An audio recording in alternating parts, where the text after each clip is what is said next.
lost. Now let's go ahead and talk about Battleground number 2, as it's time to continue moving forward through this best of 5 series. We're going to Infernal Shrines, which is one of Tricked's, I believe, second favorite battlegrounds to go to. They go here pretty often. Yeah, so the hero that I look to when we are seeing again Infernal Shrines is once more D.Va. I want to see, first of all, if Tricked is prioritizing her high enough to take her before the second ban phase, and if that's not the case, it's going to be interesting to see if Fnatic is just saying, we are going to ban her out again, as we did on the first map. So, Malthael strong on this battleground as well, but you start to think about Sonya, Dehaka to a degree. It's actually interesting, with Malthael coming into the rotations, Dehaka's gone further and further down, but you still can't ignore the global presence, the annoying global presence that he can bring to a battlefield as he'll be strong. Save. Thank you, I I got like it, man. Get the segues coming in there, Calaris-like. So yeah, he's great on this battleground. There's always the Tychus mix up with Odin. Gul'dan's fallen off a lot because of Genji in the rotations, but we have so many of these heroes now that just come down to controlling the shrines. Yeah, and on this map in particular, we have seen Malthael, I believe, once on this map, and he looked extremely strong because he thrives in big team fights, in 5 versus 5s. And especially towards the later stage of the game, you need to commit to the Punisher. Early on, you can actually let it go. First one, second one, if you have a very mobile team, you can say, let's just go onto the lanes and have a split here, take a few of the towers down, and by that you will get a lead in experience that the Punisher of the opponent's team is just going to be able to negate. So Malthael here, I would expect either a ban or an early pick, because I think if you don't punish in the early game, Malthael is going to thrive once that he is popping off in the team fights. Yeah, and it also comes down to the draft in the early phase. Are you strong on the Shrine without your heroics? If not, we've seen a lot of teams actually just ignore the first Shrine phase if it's not an Arcane Punisher in particular, and just go for pushes, get experience leads. So we'll see how our teams move forward with the draft, as it is now time to start drafting. The first pick, first ban here will be going over to Fnatic. So, I'm curious to see how this is going to work out for Fnatic now. Early on, I would assume that they are banning out one of the classics here. We could see the ban on Uther, for example, unless they want to pick him up. Question is, how highly do they value Malthael here? Would that be something that they would even consider as a first pick here? Malthael hasn't gotten to that priority yet, but it could happen. They're currently thinking, still going into the Abathur. It's not your typical Abathur map. We have seen him on the map. He is played here, but it's not as dominant as he is on Towers of Doom and Cursed Hollow, for example. Yeah, he can bring some decent areas where you can kind of dive forward. If you get a Sonya in particular, it becomes much more effective on this battleground, but Abathur will be banned out. Something I'm also keeping an eye out for when it comes to Fnatic, that Diablo in the mix. It's getting to a point where Breeze's Diablo is actually getting banned on this battleground in the second rotation. Fnatic wondering if they're starting to realize that. See if they pick him up early, because Breeze, when he has Diablo, they seem to get pick after pick after pick. And Medivh banned out as well would deny a possible combo with Diablo. So we know that Shrimpy, of course, on the hero can be quite strong. But if you start with the Medivh and then have the option of even adding a Diablo to the mix, then you are in a really good position. So Trick just respecting Shrimpy's Medivh enough and saying the threat of a combo is too much, so let's get that out of the way. I like it. Fnatic reacts as you would expect, the Uther as a first pick. He's currently the only hero that we have in HGC Europe that has a 100% involvement rate in all the drafts. Second in the standings is Anubarak, but we have seen games where he was neither picked nor banned. Tricked on the other hand, again, Vala Oriel, they are holding strong with a hyper carry strategy. There it is. And I think actually yesterday we missed Uther and Anubarak not being in a North America draft. So for Europe, I think the 100% is still there, but... Oh, we had Uther already on the first day in North America not being picked and banned. Crazy, man. My jaw dropped. I looked at the screen and I was just like, have you watched the mid-season brawl? So, yeah, that was interesting. But I saw the game yesterday. Yeah. It was crazy, man. Well, Uther has been picked up, so Fnatic has their strong foundation for what they want to move into. Typically on this battleground, they lean a little bit more towards that Grey main than the Genji. They want to be able to bring out those cocktails, burn down the Shrine phase. We talk about every time, the cocktail build just gives you so much poke, very efficient for clearing out the Shrines. Falls off a little bit against the Vala Oriel composition. One cocktail comes out, and you just have a hope that jumps in when the multi-shot gets traded out for the Vala, but can still be a solid pickup to set up that early fight and move into an engage. I'm interested in the priority on Malthael. Right now, we have Dehaka taken for Fnatic, so that makes Malthael for them all of a sudden way less likely, since usually he fills a similar role to what Dehaka does, meaning he is the solo laner and he's also the second melee I would not really expect them to head into Malfield plus an additional tank here. Haven't seen that yet. Trick could still pick him up. Not 100% sure how much they value him right now. But that makes me curious about the ban that Trick is going to go for. You've been talking about Diablo earlier. I could see them just saying we're banning out Breeze. Yeah, Diablo and Dahaka great together, especially with the Uther being in the mix-up, and then Greymane gets a full and engaged. Like, when a Diablo gets his charge and puts someone against the wall and Greymane goes in, pretty much every single roster hero in the Heroes of Storm roster is going to be burned out. Genji is going to be the ban for a Trick Esport instead, though. I don't mind that either. I think Diablo would have been a good ban for them. They've been thinking about what they want to get rid of, but Genji had a huge impact on the last game, so that's fine. Fnatic looking at the Arthurs makes a lot of sense since Trick is prioritizing Arthurs probably way higher than any other European team that we have. He's much more popular at this point in North America, where Arthurs is playing a huge role. But for Europe, we see him, but not quite to that extent yet. Tricked, on the other hand, is one of the teams that really loves playing him, and on this map he shines. So I wouldn't mind the ban here. The only other ban that I could have really seen is, I was curious if maybe Fnatic looks at a ban on Malfield, since, as I said, I don't expect them now to pick him. They focus on their globals again, but I also do not know how highly Tricked is actually prioritizing him. Yeah, that's the question for me. Trick Esport, I can see them move into an Arthas and a Sonya combination, with maybe another healer later on down the road. So getting rid of the Arthas is a good pickup for Fnatic, just a safe pick against what Trick Esports normally runs. You're correct. When it comes to Arthas, Trick Esport and Dignitas are the two that you're probably going to see the Arthas put in pretty often. So now with the Arthas being gone here, see what Trick will go into. I love Sonya mixed in with an Oriel, especially on this map in particular. It seems almost impossible to take her out there with the heals consistently coming in.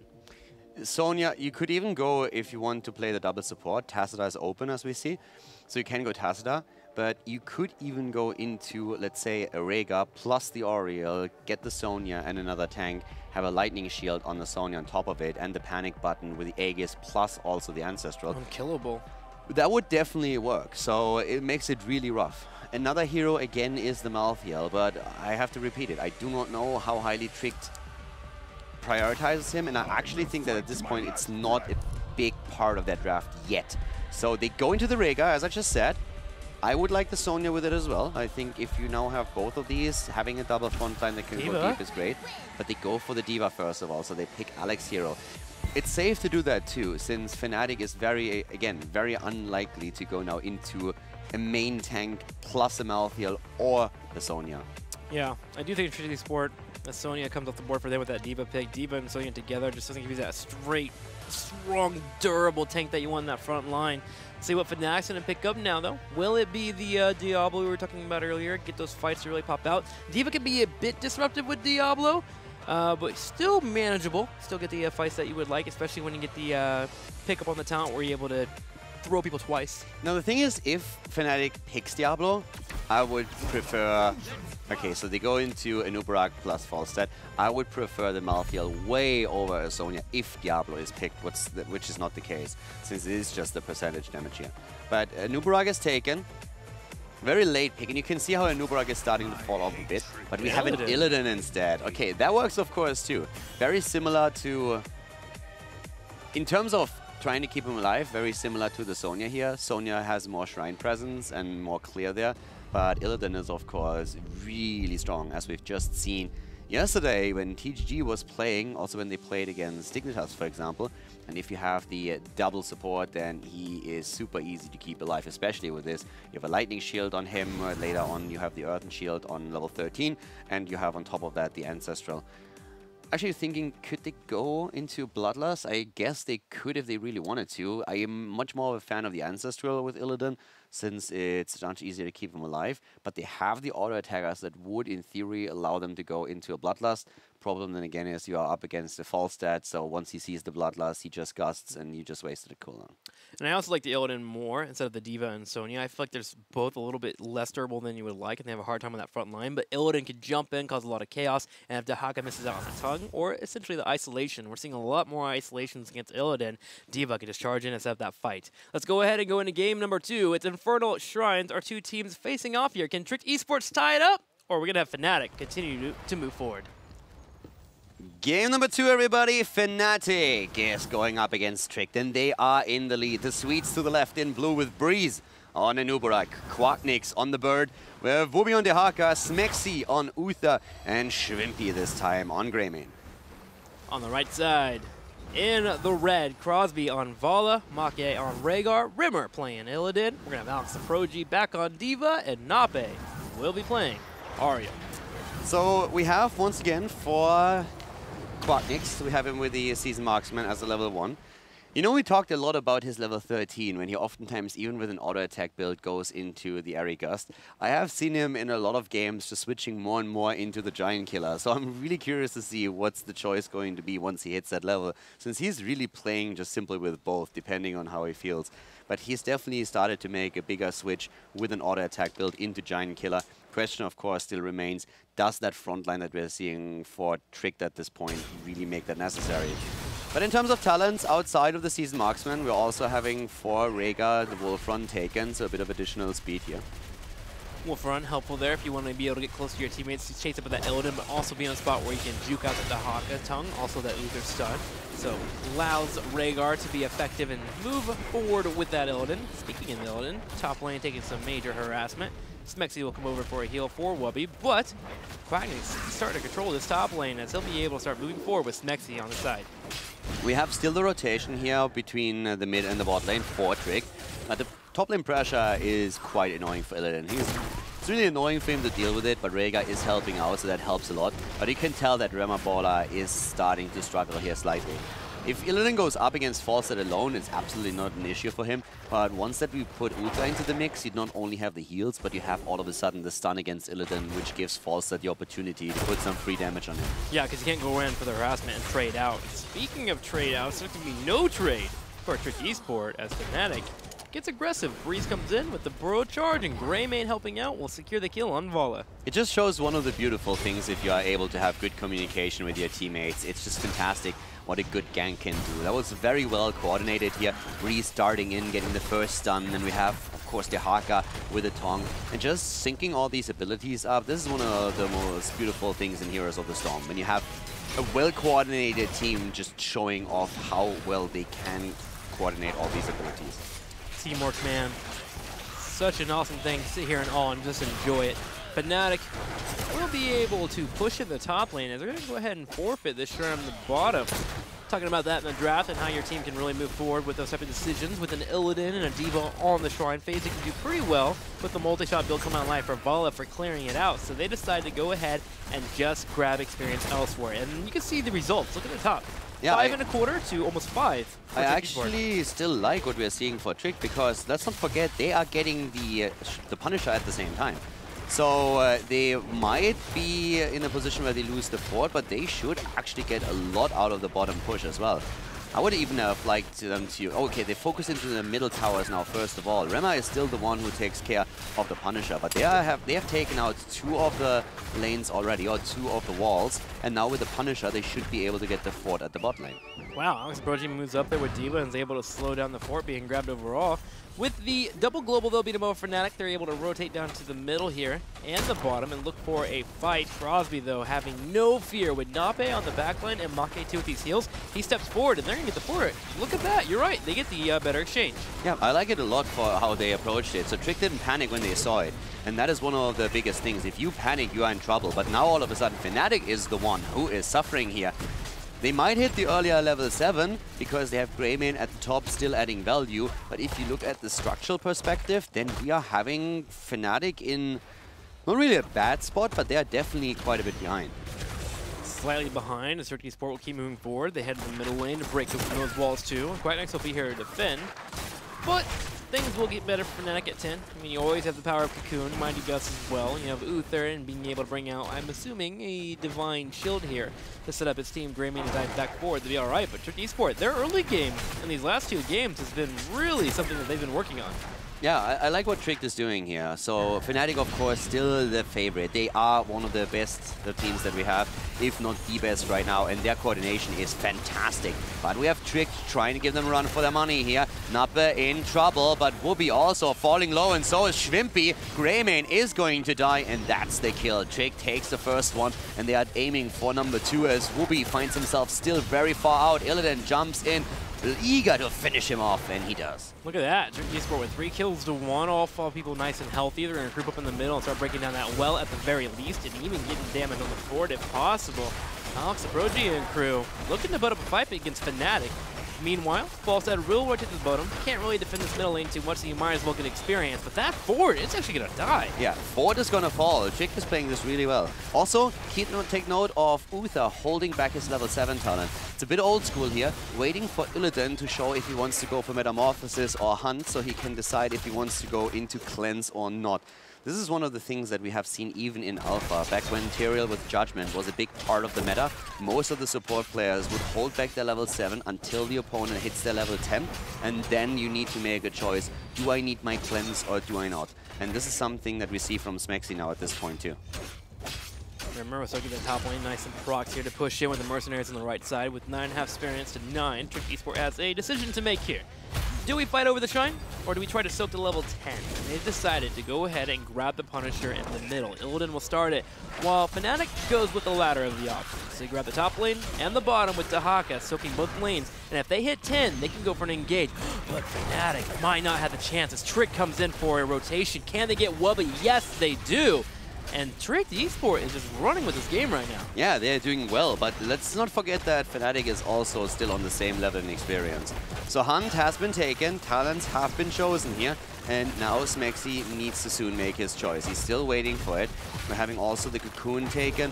We see at the same time the Mighty Gust. And the only player to not choose a talent just yet is the D.Va. But as we have Hunt taken, you can see that Smexy checked the talents, sees Hunt and says, okay, I need my cleanse, I need to cleanse out the stun, and then go straight into the Divine Shield.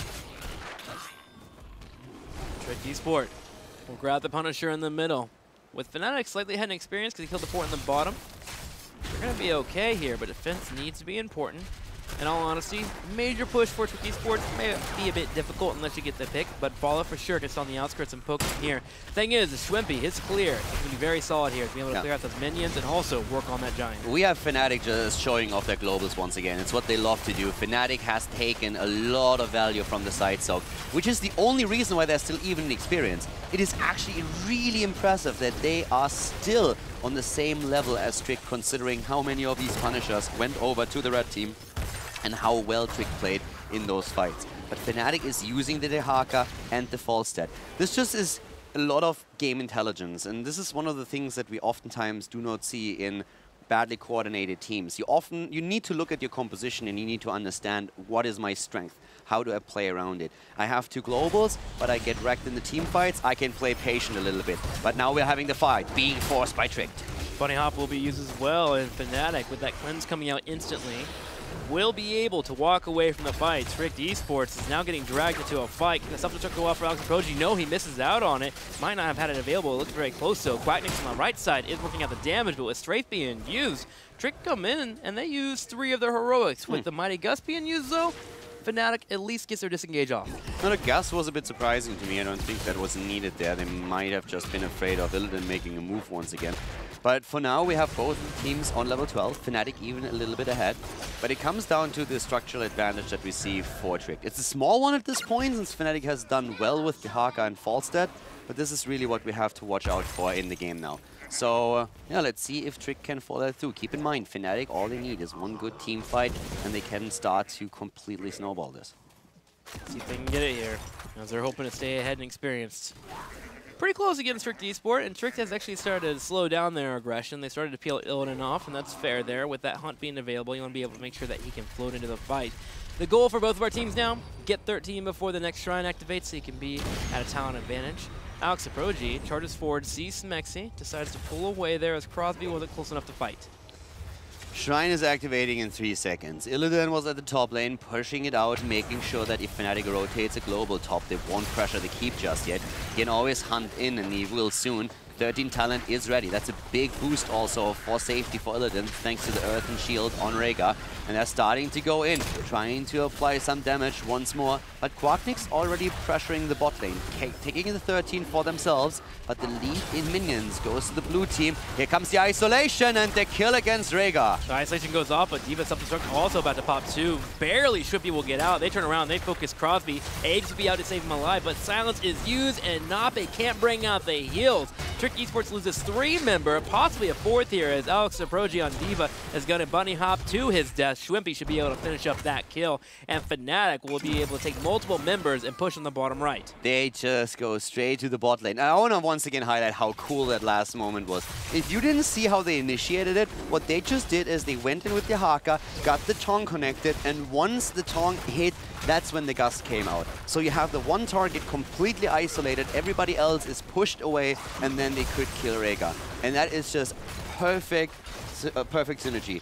It's linking up your two cooldowns to an extent where you get a kill just off their Haka connecting a Tong. Perfect coordination and perfect execution. And Fnatic, it looks to get more as they have the Punisher set up to 39 here. It's going to be an Arcane. They can grab it at any point as they would like to. They're going to take the opportunity to go ahead and soak in the middle and top lane here with the Haka and move towards 16 and force their opponents to come deal with them. The moment the opponents come over to go for a fight, they can go for that re-engage, do the drag into the Mighty Gust once again. If they can get a kill, they can take this Punisher and push for a keep. Yeah, and Fnatic has taken a solid leading experience now thanks to the victory they just had. They are going to get the Punisher, and they are just running with their globals the entire time. It's a bit of a Fnatic special that we're seeing here. They are the team, I would say, together with Dignitas, they're probably the best at manipulating the map with their globals, and they are outstanding with that ability, and they are showcasing that. Also, again, the Arigas taken on Quacknix. Again, he's one of the few Falset players that does that when he goes into an auto-attack build, not committing to the Giant Killer. But actually, in this game, I don't mind it so much when he goes up against the Stitches or the Diablo. So this makes a bit more sense here for him. But they are going to look and take the keep here with level 16. Yeah, D.Va's not as tanky as most of those threats as you mentioned, so it does work out here in this scenario. The Haka has come down in the bottom. 16 has been hit for Fnatic, as you mentioned. Keep easily gets taken down. Dragon X on top of D.Va.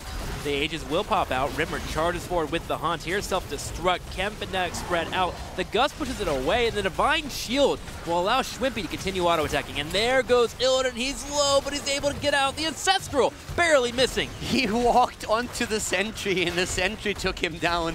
Isolated, he could not see where he was going, basically, so he goes into the Sentry, gets eliminated. That's the end of Auriel, and all of a sudden the core is under pressure. Alex loses the mech once more. The drag connects on Rhaegar, and he is taken down. This is Fnatic working their way towards a second victory, dropping the core of Tricked Esports and deciding Infernal Shrines in their favor.